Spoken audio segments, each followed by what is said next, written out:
Kalau misalnya kasusnya berlanjut, ya, kasus yang berlanjut artinya misalnya masih setelah 2 minggu, 3 minggu, sebulan masih tetap napasnya berat, sesak napas, sakit kepala, ya, atau nyeri dada, teman-teman itu harus ke rumah sakit dikontrol oleh setiap dokter.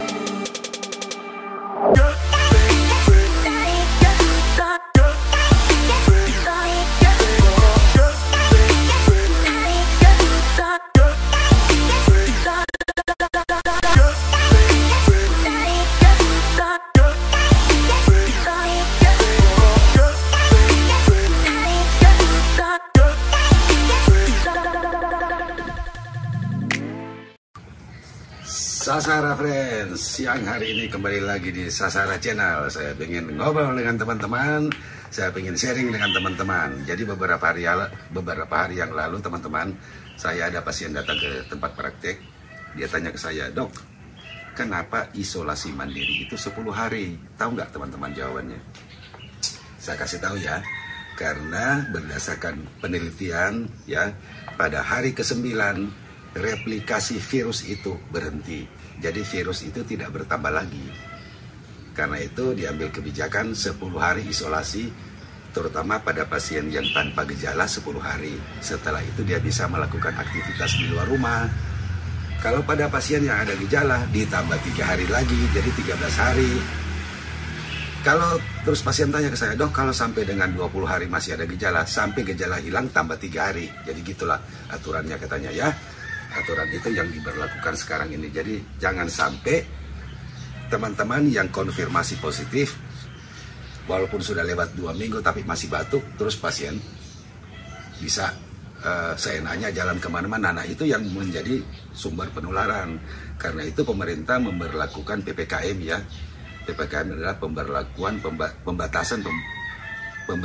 pembatasan kegiatan masyarakat.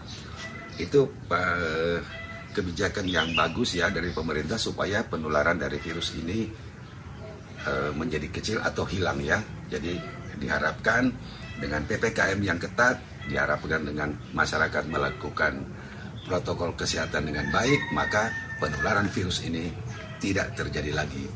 Karena sekarang ini teman-teman, dalam sebulan terakhir ini rumah sakit sangat penuh. Semua pasien COVID di rumah sakit, pasien yang seharusnya berat, yang harus dirawat, itu tidak bisa masuk rumah sakit karena begitu banyak pasien.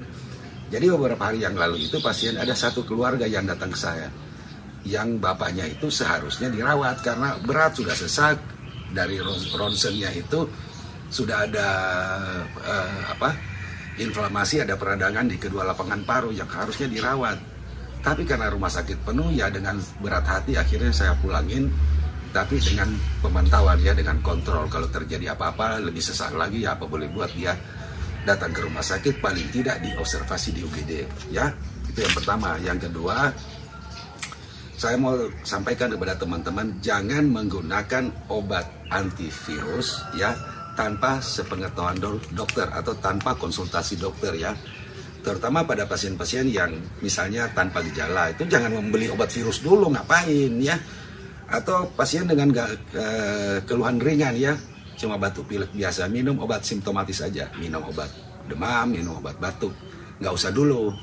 Penggunaan antivirus itu biasanya pada kasus sedang berat ya, sedang berat, karena obat antivirus itu punya efek samping dan bisa berinteraksi dengan obat-obat yang lain, misalnya pada pasien dengan diabetes, pada pasien dengan hipertensi, pada pasien dengan gagal ginjal, pasien dengan gangguan fungsi liver, ya, itu ada interaksi obat. Jadi jangan sembarang, itulah yang dilarang. Kenapa? Karena ada interaksi obat itu yang berbahaya. Jadi ada interaksi dan efek samping obat, itu yang dilarang. Karena itu masyarakat boleh menggunakan obat antivirus nanti setelah kasus sedang berat.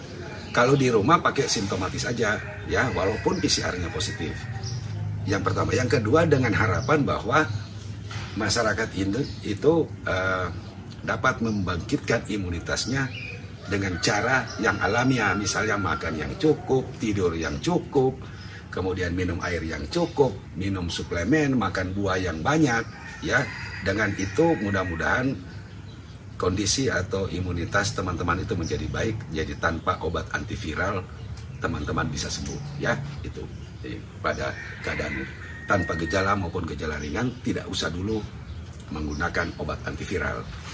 Kemudian satu lagi, kalau misalnya kasusnya berlanjut ya, kasus yang berlanjut artinya misalnya masih setelah 2 minggu, 3 minggu, sebulan masih tetap napasnya berat, sesak napas, sakit kepala ya, atau nyeri dada, teman-teman itu harus ke rumah sakit, dikontrol oleh setiap dokter. Misalnya nyeri dada, dokter jantung, sesak napas, batuk misalnya masih ada, ke dokter paru, atau misalnya ke sakit kepala yang nggak hilang-hilang, harus dikontrol oleh dokter neurologi ya, karena bisa terjadi istilahnya long COVID, jadi gejala COVID yang berkepanjangan.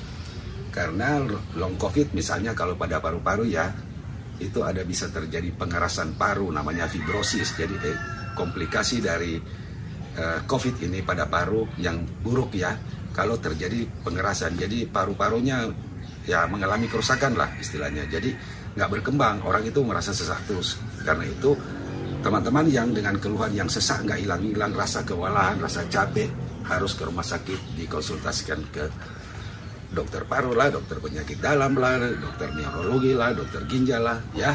Itu yang saya mau kasih tahu. Sekali lagi saya kasih tahu, jangan menggunakan obat COVID pada kasus tanpa gejala atau gejala ringan. Kedua, itu tujuannya supaya obat di apotek itu jangan habis. Ini obat di apotek sudah nggak ada semua, obat virus, oseltamivir, Avigan, obat virus, bahkan obat virus-virus yang lain yang tidak berdasarkan panduan dari Kementerian Kesehatan maupun dari dokter paru, dokter penyakit dalam, tanpa ada panduan itu masyarakat nggak tahu lewat mana sudah membeli obat virus macam-macam itu ya. Jadi sampai di rumah sakit itu jadi kosong, rumah sakit di apotek kosong ya. Itu teman-teman saya ingatkan, teman-teman berusaha dengan membangkitkan imunitas dengan tetap semangat ya, minum yang cukup, makan yang cukup, istirahat cukup, olahraga walaupun ringan ya, dan mengkonsumsi buah-buahan karena itu yang membuat imunitas teman-teman menjadi bangkit. Itu aja teman-teman, semoga sharing ini ada manfaatnya untuk teman-teman semua. Ikuti, saksikan terus di Saksahara Channel.